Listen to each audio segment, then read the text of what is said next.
9 de marzo saludamos a nuestra editora general Montserrat Rolano. Buenos días, Monse. Muy buenos días. Bueno, y con hartos temas de conversación, saludamos nuevamente, le damos la bienvenida al abogado y director ejecutivo del Centro de Estudios del Desarrollo CET, don Claudio Pérez. Claudio, bienvenido. Muchas gracias. Muy buenos días, muchas gracias por esta nueva invitación. Un gusto, Lorena. Muy buenos días, Montserrat, Patricio. Sí, y misma cosa para nuestra segunda panelista, o primera, como ustedes prefieran, la secretaria general de Convergencia Social, arquitecta de profesión, Lorena Meneses. Lorena, gracias, como siempre. Muchas gracias, buenos días, Claudio, Montserrat. Tema no nos va a faltar, ¿ah? Hay mucho que hablar, parece. Sí. Sí, pues, tal cual. Y a esta hora, justamente ahí en el Centro de Justicia están llegando las primeras convocados, ¿no? Para la formalización del exdirector de la PDI, Sergio Muñoz, que es el tema que les queremos proponer para partir la conversación, la formalización misma, pero también los nuevos antecedentes que han ido surgiendo. Esto me recuerda un poco a lo que ha pasado y pasa todavía hasta cierto punto con Democracia Viva, ¿no? Está como información por cuentagotas que va saliendo a través de los días, de las semanas.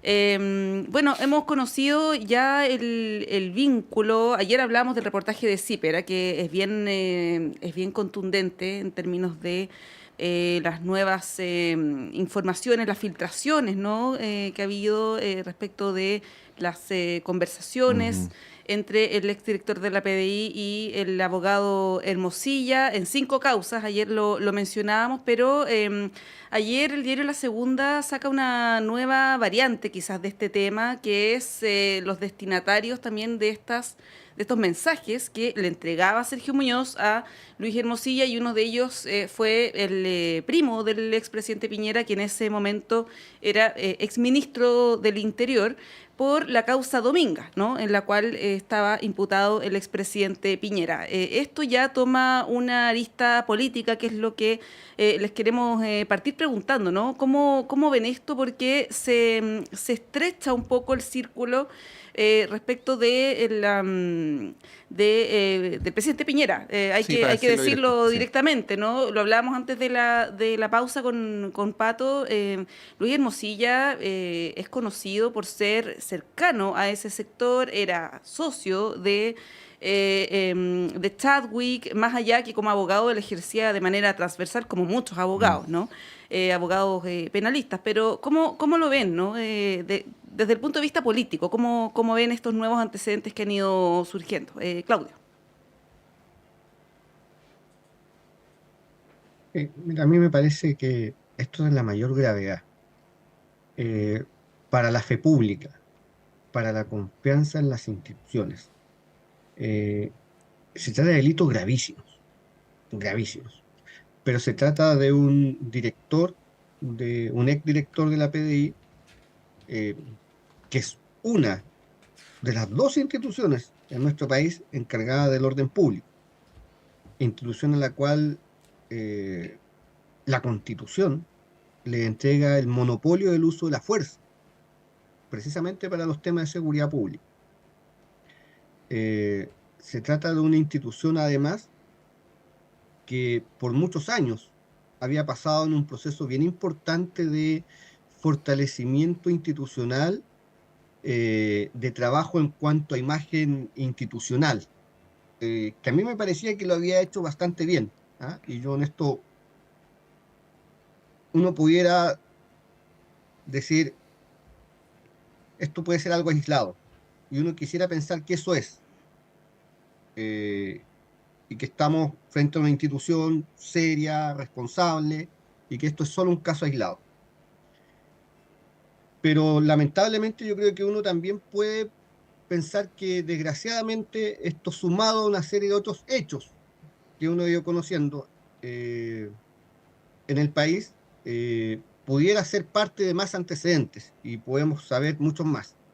Tal como tú decías, Montserrat, en el caso de Democracia Viva, que es un caso donde con cierta periodicidad nos vamos enterando siempre antecedentes nuevos. Esto es como una película en desarrollo que uno nunca sabe cuándo termina. Y uno quisiera pensar que esto pudiera ser lo mismo.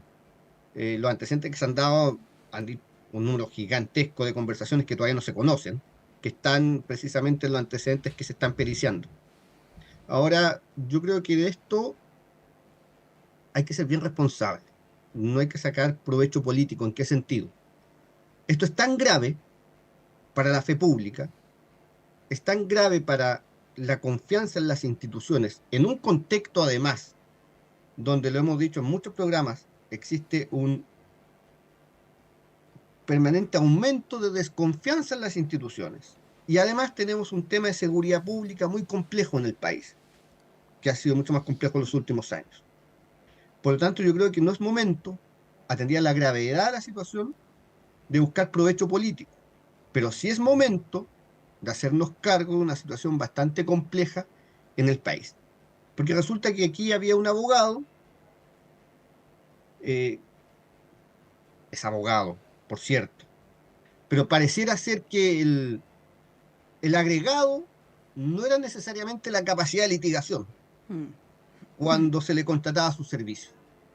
Y eso es gravísimo, porque atenta contra algo bien complejo. Yo diría que es la desigualdad de trato. Yo esto lo he mencionado en otros programas, y el PNUD tiene un trabajo bien interesante hace varios años respecto de la desigualdad en Chile. Y una de las desigualdades que más le molesta a los chilenos es la desigualdad de trato. Y lo que da cuenta este caso, esta circunstancia y probablemente lo que vamos a seguir conociendo, es la desigualdad de trato. Es que frente a la justicia, las personas no son iguales. Porque depende de la cantidad de plata que tú tengas, eso es lo que pasaba acá, tú podías pagar sumas gigantescas para contratar no necesariamente los servicios de litigación, sino que lo que estabas contratando eran otro tipo de servicios. Sí, pues. Y eso es una profunda desigualdad al enfrentarse a la justicia. Bueno, de Porque hecho, cuando uno se enfrenta a la justicia espera igualdad de trato. Y eso no ocurría acá. Y eso me parece que es gravísimo para la fe pública y la democracia. sí, de hecho, parte de la información que le entregaba el ex director Muñoz a Luis Hermosilla no tenía que ver con causas que él fuera parte, digamos, como en su calidad de abogado. De hecho, el caso Dominga no estaba a cargo de Luis Hermosilla. Sí. Bueno, yo comentaba más temprano el fallo de la Corte Suprema sobre la ISAPRE lleva 2 meses en vigencia y ahí estamos. Todavía no se resuelve el enredo institucional. Lorena Meneses. Sí, mira, esto tiene varias aristas y creo que lo fundamental es la defensa de las instituciones que vemos parece estar violentadas por el poder del dinero y esto ocurre hace muchos años, esto no es inédito. Y por lo tanto, evidentemente arrastra un malestar en la ciudadanía desde hace mucho tiempo y que tiene que ver con esto de las sillitas musicales entre los ministerios y los negocios, que parece ser que es parte de lo mismo. Cuando tenemos al ex ministro Chadwick también involucrado en estos audios. Por otro lado, y esto, bueno, creo que hoy día decir de que no debe haber como un rédito político, yo creo que efectivamente no se debe generalizar esto como toda la institución de la PDI. Creo que aquí hay un caso de un policía corrupto que le entrega información a un abogado corrupto, que entrega información hacia otros lugares donde tenemos que hoy día ir diferenciando entonces hacia dónde iba. Porque aquí parece que hay como 3 actos. Lo dijo alguien por ahí. Primer acto, los audios Villalobos. Segundo acto, el celular de Hermosilla. Y ahora vamos a ver qué es lo que aparece en el celular de Muñoz, digamos. Entonces, en el fondo es cómo podemos frenar también esto de las distintas aristas que nos demuestra que existe evidentemente corrupción en los altos puestos, cargos y esta cosa como que pasan de un lado desde los negocios hacia los ministerios, de los ministerios a los negocios. Y creo que hoy día lo que se debe perseguir es no dañar la fe pública, la institución de la PDI. Creo que está muy bien que esté siendo formalizado y que haya renunciado también el exdirector y que por lo tanto poder alguna vez empezar a cortar estos circuitos extrainstitucionales, los poderes fácticos que habla Cortés Tercia en un libro por ahí. Interesante lo que está sucediendo, pero también sería bueno que no solamente nos quedemos en la condena, porque es evidente que esto es de una situación de es gravísimo, digamos. O sea, yo creo que es de los casos que va a ir destapando casos sobre casos. Ya vimos lo que está pasando ahora con Dominga, que estaba a puertas de ser cerrada por la investigación, por la fiscalía, y que hoy día el abogado querellante está pensando efectivamente en pedir que se vuelva a investigar, porque aparece involucrado en este tema de los WhatsApp, digamos. Entonces, ¿cuántos casos puede ser que estén hoy día ahí en ese celular escondido? ¿Cuántas filtraciones se entregaron que permitían que Hermosilla, no solo en los casos en los que él era el abogado, digamos, fuera un paso adelante de las investigaciones, sino que además no sabemos a quién exactamente entregaba información para poder también en otros casos poder ir también estos otros abogados quizás ir en paso adelante, pero lo principal aquí es no solo la condena, sino qué es lo que vamos a hacer para que esto no siga sucediendo. Sí, Claudio, tú decías que no había que sacar provecho político y hay que esperar que avance la investigación, pero como decía Montserrat, todo parece indicar, incluso yo diría por sentido común, que esto va en la línea indirecta de favorecer de alguna u otra manera al expresidente Piñera, ¿no? O sea, lo que tienen en común las primeras filtraciones conocidas son casos que afectan directamente al expresidente Piñera o a su entorno. Luego no se entiende por qué, como decía Montserrat, se le envía a Hermosilla información sobre casos en los cuales no es abogado, y a su vez por qué él reenvía a Andrés Chadwick esa información, ¿no? Bueno, esto empieza a instalar el tema Piñera encima de la mesa. Más temprano el diputado Soto decía que Leonardo Soto, que él no tenía ninguna duda de que estas filtraciones eran para proteger a Sebastián Piñera. Y ahí, yendo como de lo judicial a lo político, estamos frente al fallecimiento reciente del expresidente, donde se instaló la idea de que el país había sido injusto con él, ¿no? Y también se instaló la idea del legado del expresidente. Bueno, ¿cómo ves esa vinculación? Porque estamos hablando, como tú decías, de cosas bastante sensibles que tienen, entre otras aristas, aterrizajes políticos también. Sí, yo creo que efectivamente hay que esperar bien todos los antecedentes, Ujú. todo lo que vaya saliendo hacia adelante. Se trata de la figura de un expresidente que además ha fallecido y ha fallecido recientemente. Ahora, lo que tú señalas, Patricio, es cierto. Es decir, aquí hay antecedentes que ya van en cierta medida dando bastante indicios de qué se trataba esto. Daba bastante indicios de, por un lado, todo lo que había entre el director de la PDI y el abogado Hermosilla, pero también respecto de otros tipos de casos y otros tipos de causas. Ahora yo creo que el tema complejo acá tiene que ver con la relación que existe entre distintos actores del mundo político y la justicia. Me explico, porque aquí hay una serie de cosas cruzadas. Lo de Hermosilla no es algo reciente, ¿ah? Hay un reportaje de CIPER de hace bastante años atrás que lo apodaba, si mal no recuerdo, el señor de los pasillos. Ujú. Eh, y a mí me parece que ese reportaje era bastante, daba luces bastante claras, ¿ah?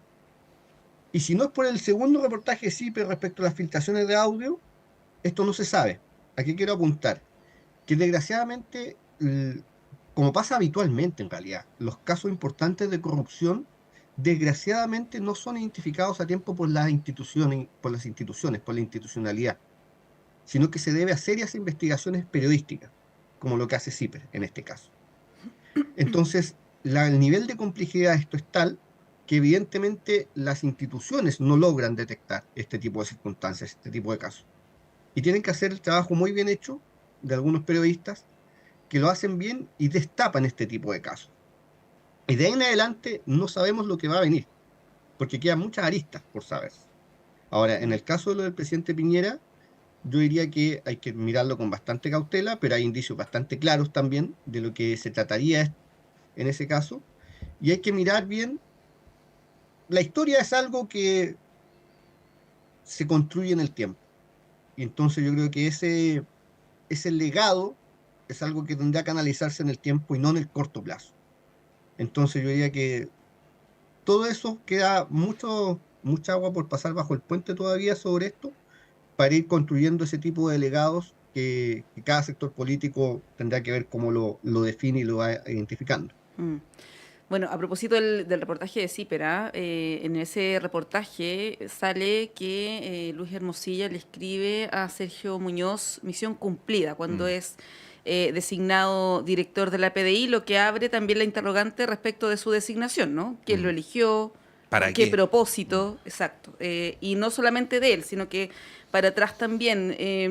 Y bueno, y abre la interrogante más allá de este caso particular o de qué sector político está vinculado o no, sino que de una especie de posible colusión entre investigadores y investigados, lo que es sumamente grave porque ahora estamos hablando de nexos que tienen que ver con negocios, eventualmente con política, pero podemos esto llevarlo al caso de narcotráfico, de crimen organizado, ¿no? Es muy complejo el tema y por eso que hay que cuidar nuestras instituciones y yo estoy de acuerdo con lo que dice Claudio de que la PDI no es Sergio Muñoz, ¿no? Tampoco es Héctor Espinosa. Mm.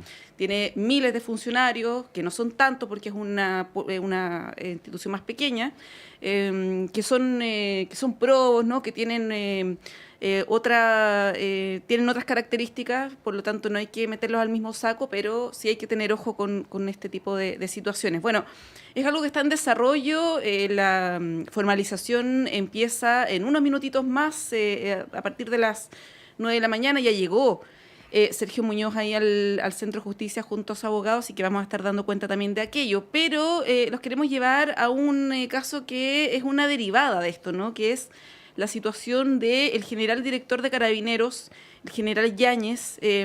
Ayer comentábamos lo que dijo el ministro Cordero, esto tuvo hartas repercusiones ayer en La Moneda, en el Congreso, y parece que la posición del gobierno, Lorena, es dejar que ocurra la formalización para luego tomar la decisión de destituirlo, ¿no? Esto va a ocurrir en un mes y medio más aproximadamente. Lo que preguntaba Patricio al diputado Soto hace un ratito es que es bien difícil imaginarse este mes y medio con un general director totalmente desacreditado, ¿no? Con fecha de Cuestionado, vencimiento. con fecha de Mm. vencimiento, no va a poder impulsar tampoco ningún cambio a nivel institucional.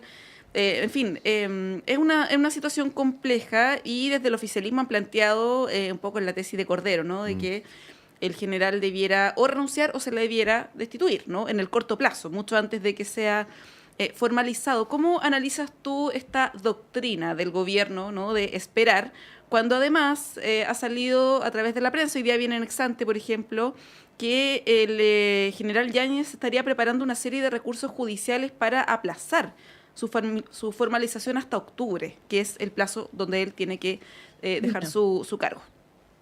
No, yo me imagino que el general Yáñez quiere terminar su periodo, digamos, porque me imagino que si renuncia ahora perderá algunos tipos de garantías o no sé, especulo.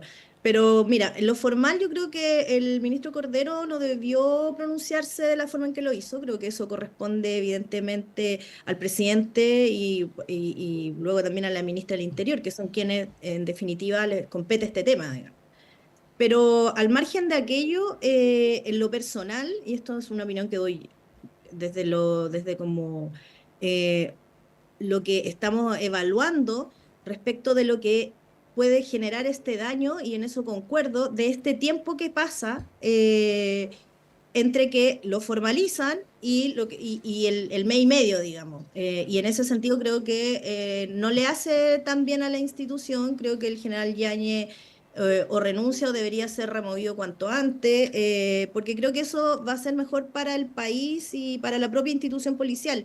Ya decíamos antes, no es el general Yáñez en la institución de carabineros, digamos, y por lo tanto la institución de carabineros hoy día se ve también involucrada o arrastrada en la opinión pública cuando en realidad no tiene nada que ver la figura del general Yáñez con la institución, que es un poco lo que pasa en el caso anterior. Y por lo tanto creo que debiera dar un paso al costado en vez de estar estirando esta situación hasta octubre, y si no, creo que debería ser removido a la brevedad. Claudio. Sí, mira, yo creo que uno debiese entender o partir de la premisa, y yo parto de esa premisa, de que el Ministerio Público y los fiscales, el Ministerio Público como institución es una institución seria y los fiscales son serios. Ujú. Entonces, dicho eso, yo creo que evidentemente, y en el caso del general Yáñez, la fiscal que lleva a cargo esto es de la mayor seriedad que existe hoy día. Entonces, a mí me parece que frente a esa situación, alargar decisiones son muy complejos para las instituciones. Ahora, yo creo que ahí el Ejecutivo tiene que la mayor responsabilidad, porque evidentemente esto, tener a los dos, al director general, al director general de la PDI, en la situación que ya sabemos que está, al general de Carabineros en la situación que sabemos que va a estar, que es una formalización, eso es un hecho que va a ocurrir, no le hace bien a ninguna de las dos instituciones. Y de nuevo, atendida la situación de seguridad pública que tenemos como país, lo que se requiere son dos instituciones encargadas del orden público, empoderadas completamente dentro del marco de la ley, para poder enfrentar precisamente esta crisis de seguridad pública que tenemos como país.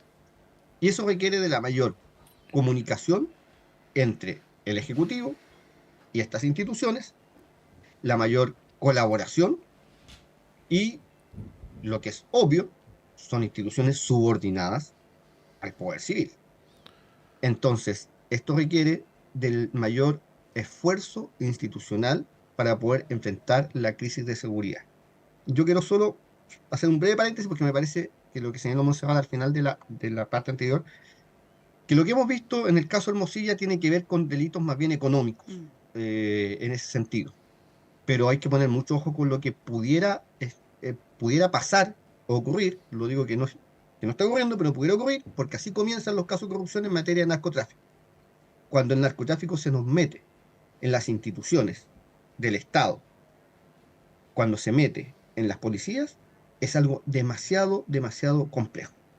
Y lo que hay que hacer es que hay que actuar rápidamente para que eso no ocurra. Y por eso creo que, dada la situación de seguridad pública que tenemos hoy día, es que requerimos de estas dos instituciones completamente concentradas en los temas de seguridad pública y despejar todo lo que haya que despejar rápidamente para poder abordar esto, que no podemos tener mano blanda en este tema, específicamente en lo que está ocurriendo en materia de seguridad y específicamente con los temas de narcotráfico. Ya, o sea, Claudio, lo que estás queriendo decir es que si Yáñez no renuncia, el presidente debería destituirlo a la brevedad, ¿no? Yo lo que a mí me parece obvio que el Ejecutivo es quien tiene que tomar una decisión Ujú. respecto de algo demasiado complejo para el país y que no es conveniente atender a la situación que tenemos hoy día y se siga dilatando. Yo creo que efectivamente el Ejecutivo tiene que hacerse cargo de esto.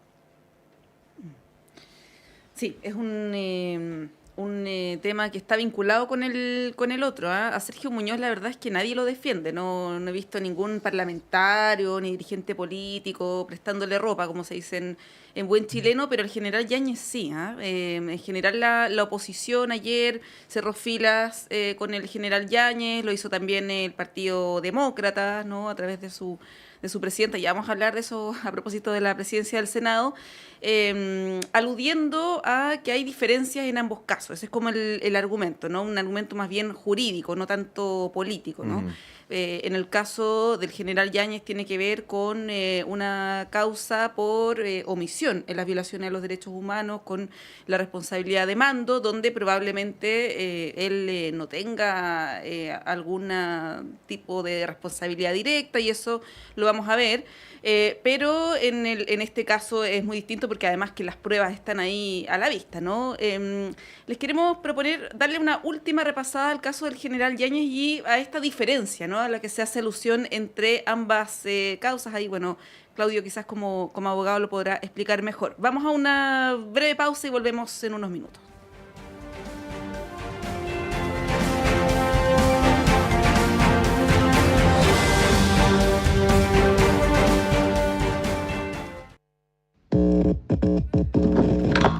Sala Máster de Radio Universidad de Chile presenta Jueves 25 de abril a las 19:30 horas al Grupo Nacional de Quirusa. Esta banda pionera de la escena musical chilena regresa a este escenario en un concierto acústico y de fina selección. Con más de 3 décadas de trayectoria, compartiendo ritmos como el soul, hip hop, funk, new jack swing, reggae, rap, rock, fusión latinoamericana y world beat, esta agrupación se presenta en Sala Máster con un repertorio desenchufado y plagado de grandes éxitos. Los dejamos invitados a disfrutar, descubrir y compartir los sonidos y colores musicales de una de las bandas imprescindibles de nuestro país. Jueves 25 de abril, apertura de puertas 19:30 horas, inicio del show 20 horas en punto.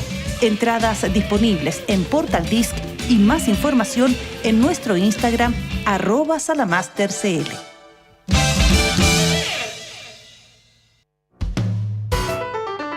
Conciencias y Educación, un programa de la Facultad de Ciencias de la Universidad de Chile dedicado a mostrar el estado de la ciencia de frontera y analizar las políticas educacionales y contenidos programáticos sobre educación científica y educación ambiental, con la conducción de la periodista Ruth Tapia y la participación del profesor Dr. Raúl Morales, decano de la Facultad de Ciencias de la Universidad de Chile. Conciencias y Educación, un programa para una ciudadanía más demandada en los avances científicos, tecnológicos y ambientales. Todos los viernes a las 12 horas en el 102.5 FM y radio.uchile.cl.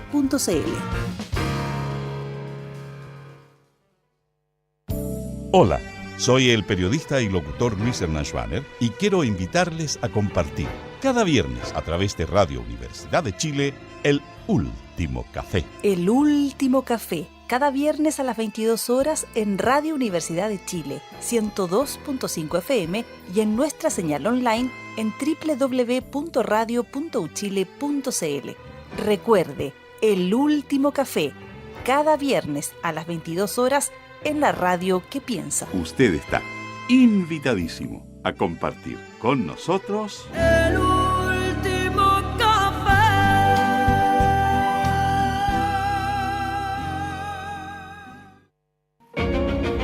No te pierdas Debate Social, el programa de conversación y debate que analiza la realidad nacional, especialmente en el ámbito social. Conducido por Luis Mesina. Viernes 16 horas en Radio Universidad de Chile, 102.5 FM o visita radio.uchile.cl para participar en una discusión enriquecedora los viernes a las 16 horas. Acompáñanos y sé parte del diálogo que marca la diferencia.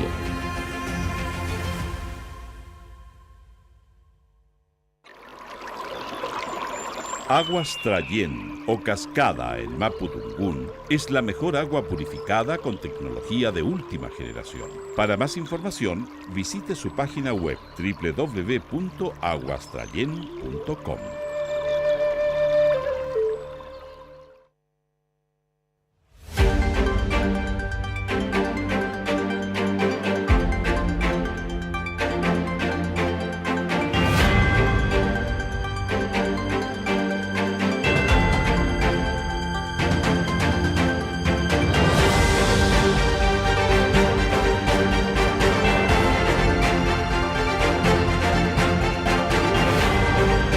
Son las 9:05. Estamos con Claudio Pérez y con Lorena Meneses. Nos estábamos preguntando, Lorena, y voy directo a ti, en la pausa, lo siguiente.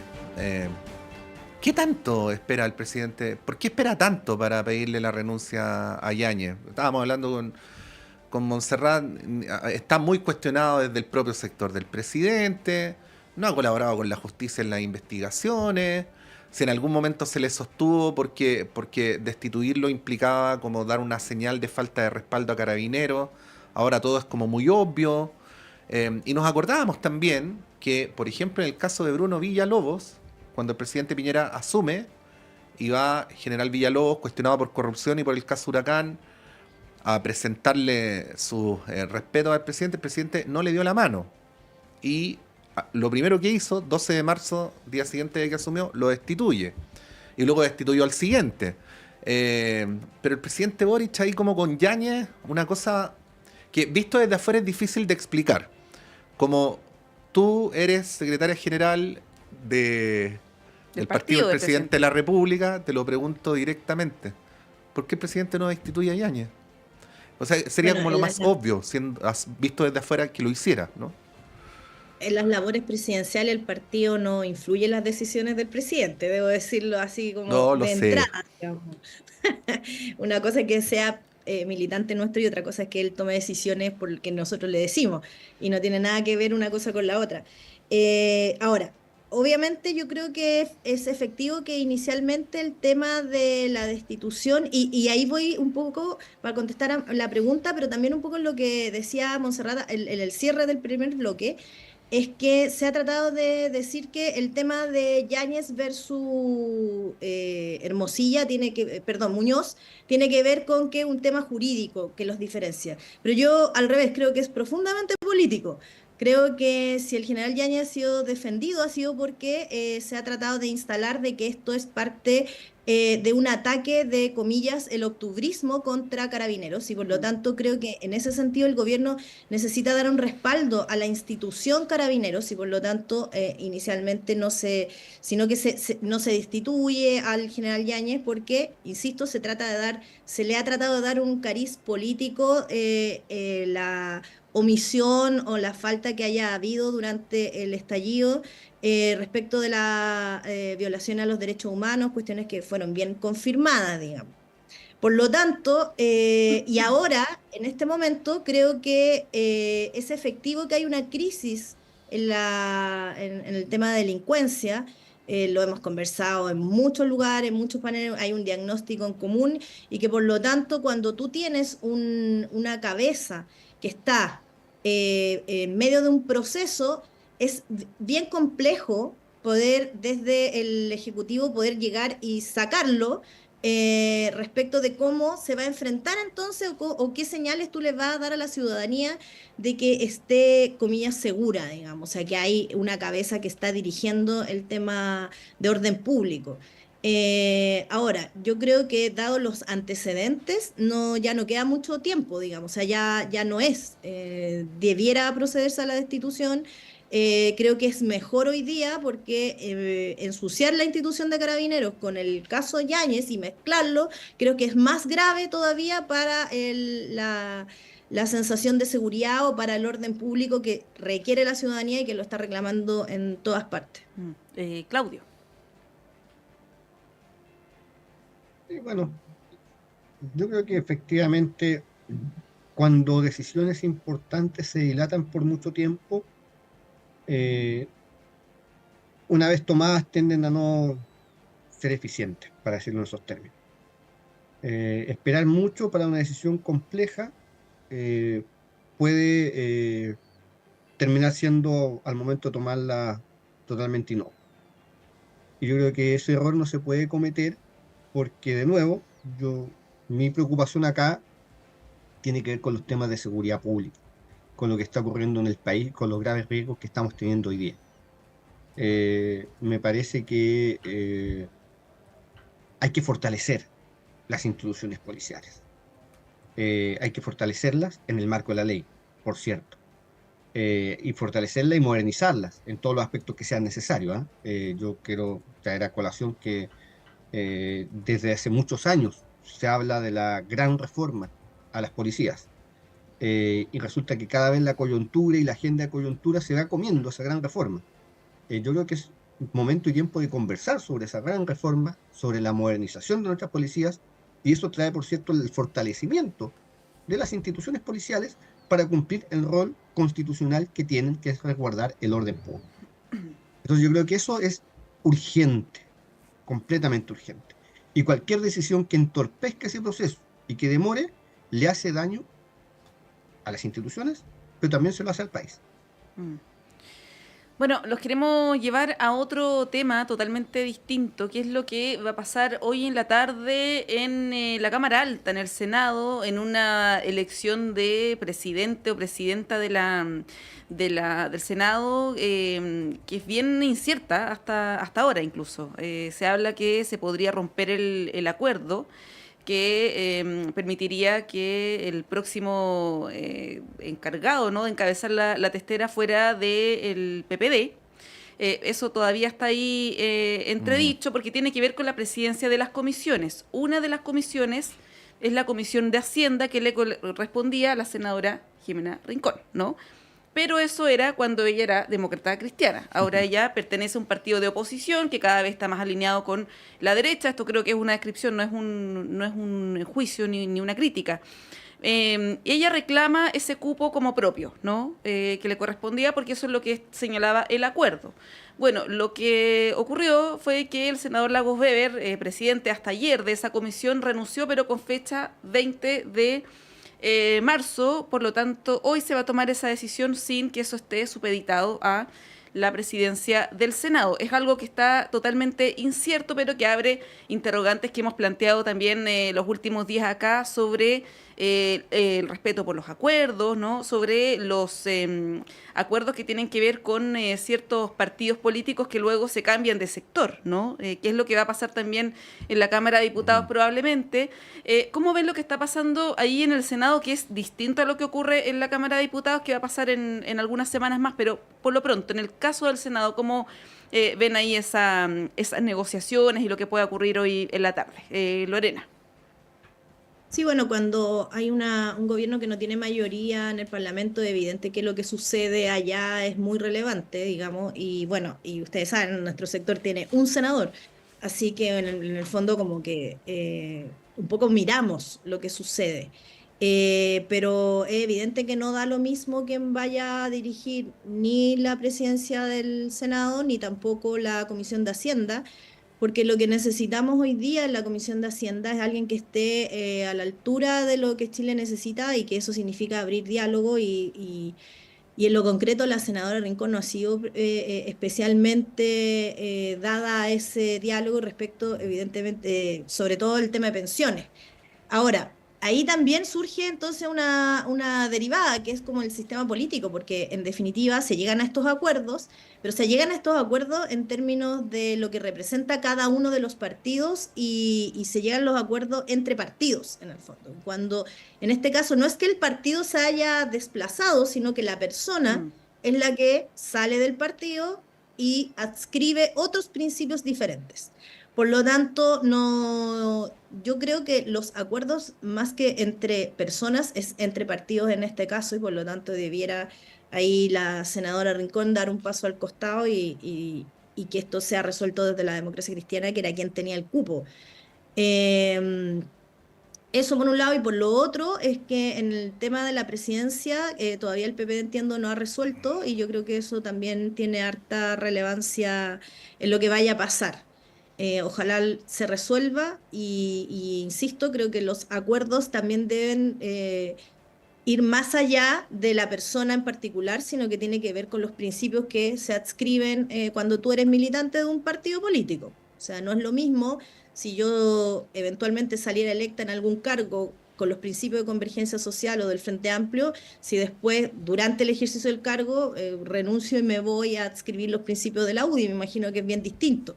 Entonces, por lo tanto, ¿hasta qué punto llegan los acuerdos o las personas que votaron por mí pueden entender quién soy yo, en definitiva? Si los partidos también sirven para eso, para poder saber cuál es el proyecto y cuáles los principios, el objetivo, el programa que uno como persona adscribe y representa.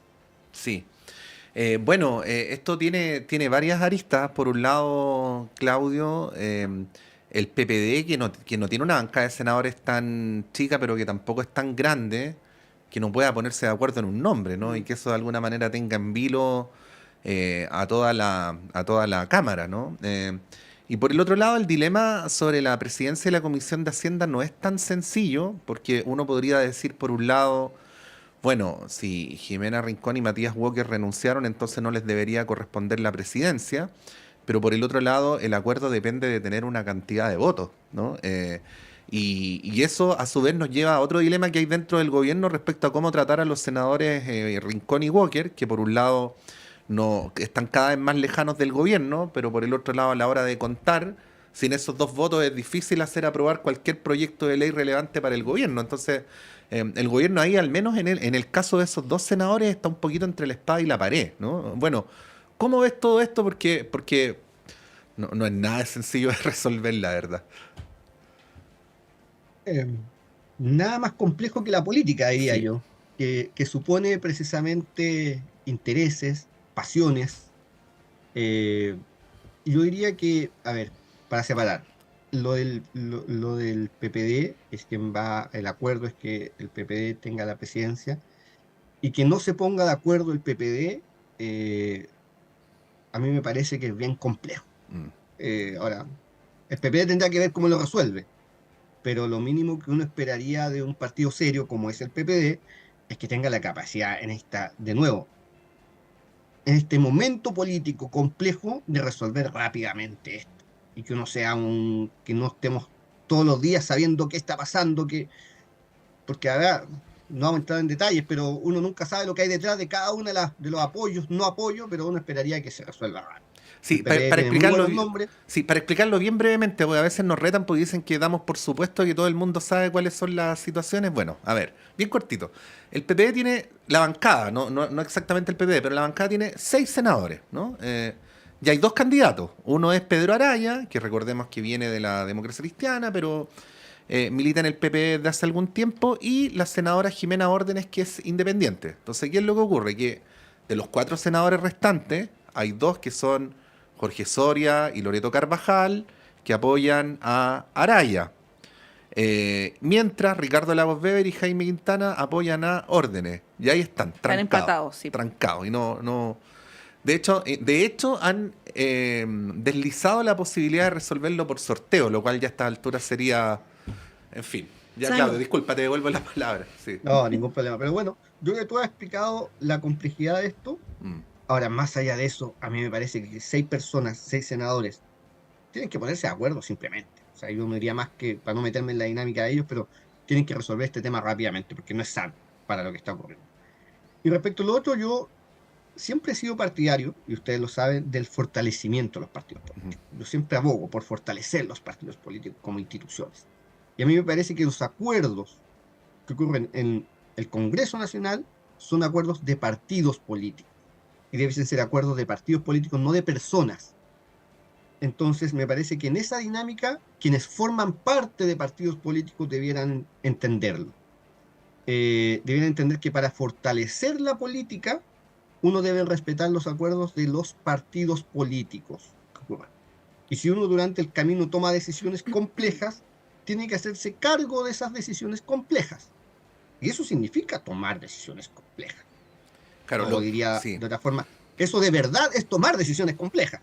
Sí, lo que pasa Entonces, ahí, a Claudio, y le damos ahí la palabra a Lorena, es que si es que se deja fuera a Demócratas del acuerdo, Demócratas podría hacer un acuerdo con Chile Vamos, ¿no? O sea, es lo que va a hacer. Ya lo han anunciado Sí. incluso por la prensa. Lorena, no sé si tienes algo más que agregar sobre No, este claro. punto. Sí, claro, yo estoy de acuerdo con lo que dice Claudio, de hecho es lo que expresaba antes, pero claro, hay una cuestión compleja, como dicen, es una pregunta compleja con respuestas complejas y soluciones muy complejas también, porque en definitiva esos 2 votos efectivamente son los que, de los cuales dependen muchas decisiones.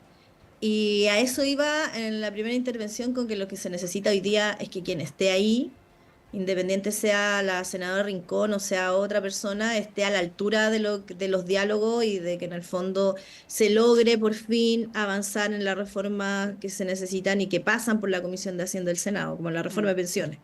Entonces yo creo que ese es el llamado final y lo que la gente está esperando.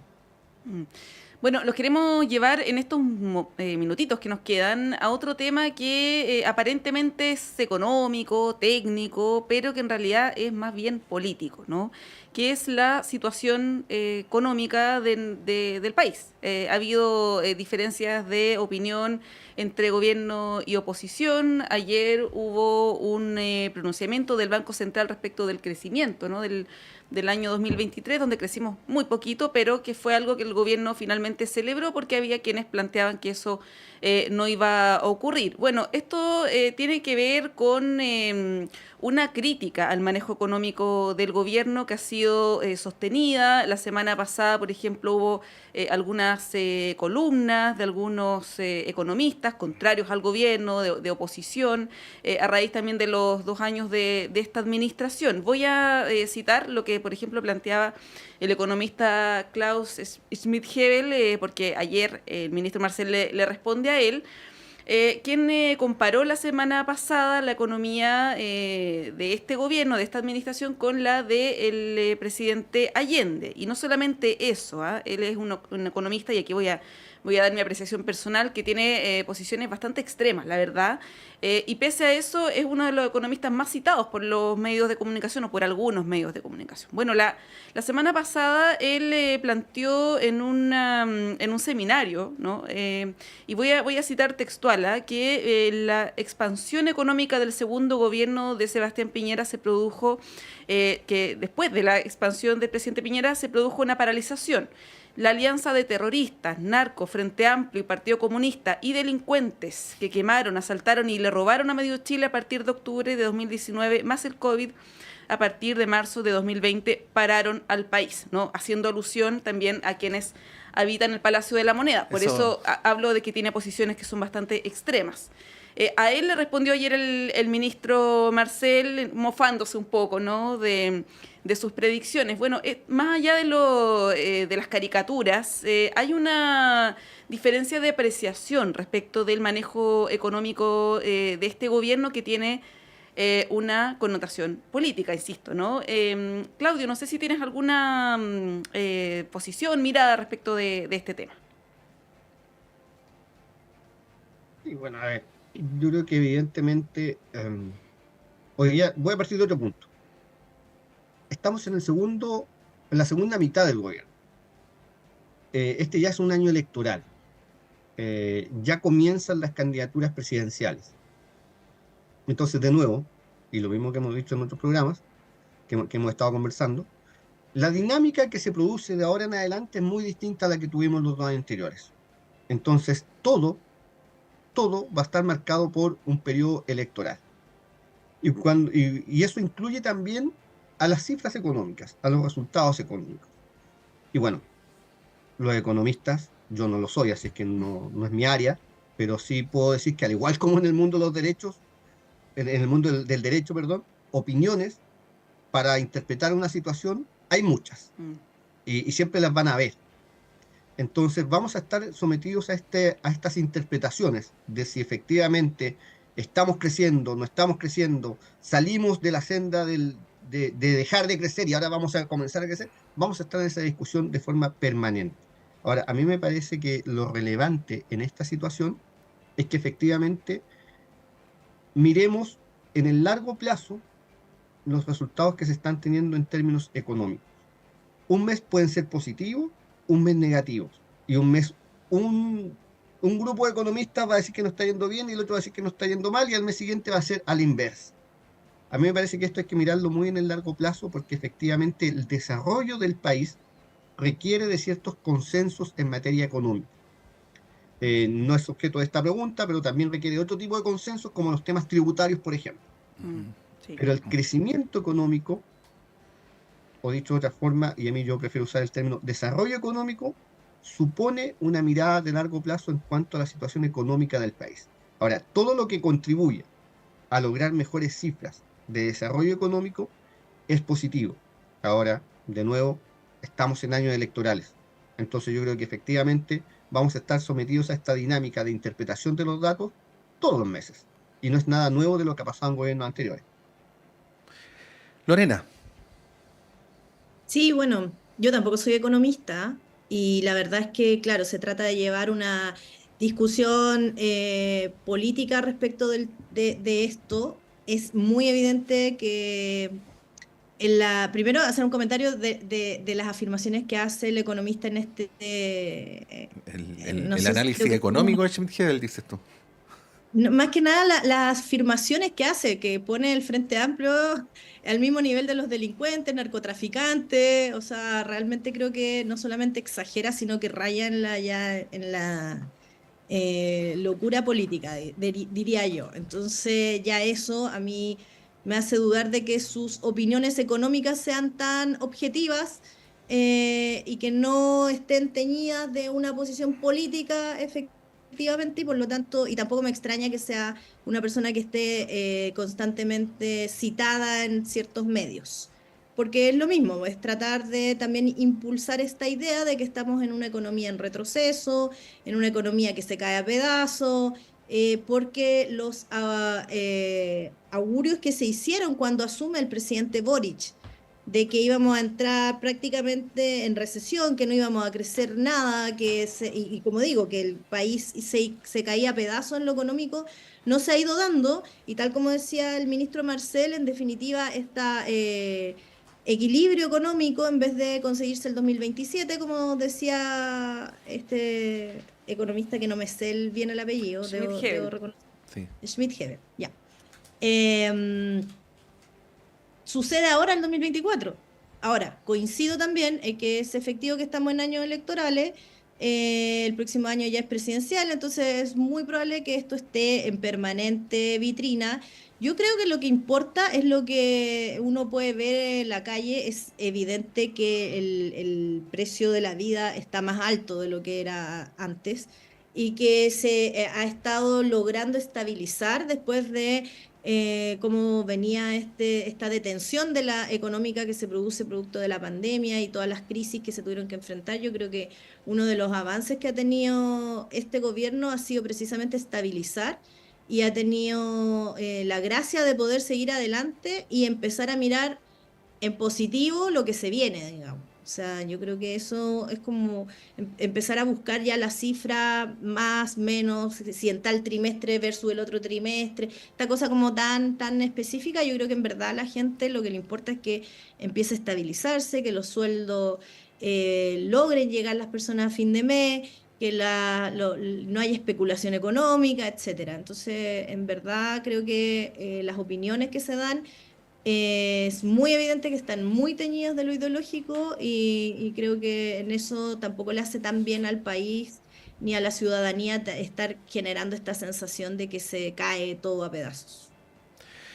Bueno, siguen en desarrollo los temas que hemos conversado, ¿ah? Pasó de todo en la llegada de Sergio Muñoz a la formalización, incluso se habla de algunas agresiones a periodistas. Bueno, les vamos a seguir contando durante el día. Por de pronto dejamos el panel hasta acá. Claudio Pérez, muchas gracias, que tengas un buen día.